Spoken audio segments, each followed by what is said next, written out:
Peel, cut, and wash the potatoes, and then put them in a pot with cold water and bring it to a full boil with a heavy pinch of salt.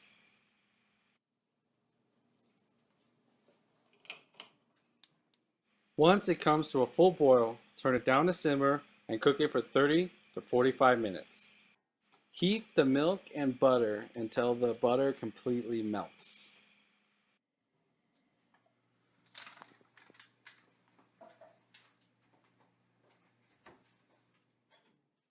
Mix together the ground beef, ground turkey, onion soup mix, Worcestershire sauce, and ketchup.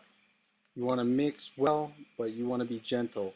If you combine too much, it will become tough and very dense meatloaf.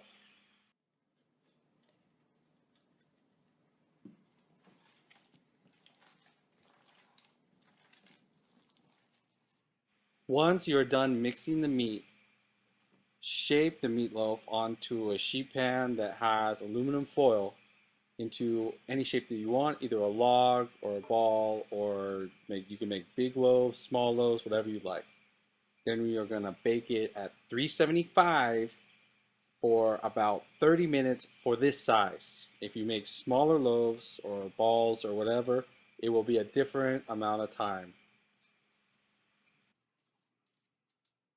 The potatoes are done cooking when they are tender. You do not want them mushy or it will ruin the mashed potatoes and not hold up. Drain the potatoes very well. You want to try to get off as much of the water as you can, but do not rinse.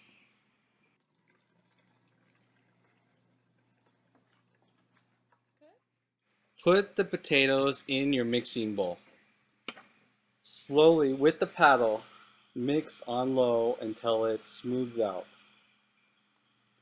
Add more salt and pepper to taste.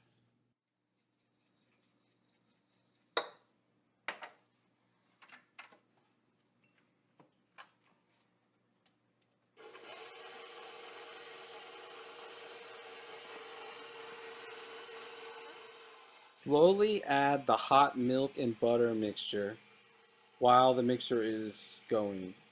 You want to keep it as smooth as possible, but you do not want to overmix it. After all the liquid's in, and once it's smooth, it is done. The more you mix, the more the starch will become tough and it'll turn into a paste.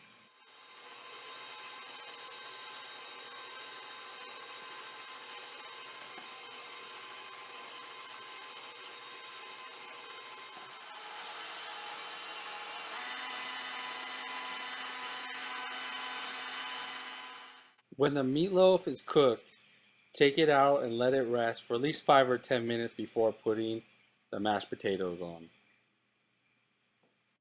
Use a paper towel to soak up as much of the fat that is around the meatloaf as possible. Ice the meatloaf with the mashed potatoes. You can put as much mashed potatoes on as you wish. You can have a big stack on top or have a very thin layer. It is whatever you would like. Once the meatloaf is iced, put it under the broiler for 5 to 10 minutes depending on the heat of your oven and the size of your meatloaf. You want it to be browned but not burnt.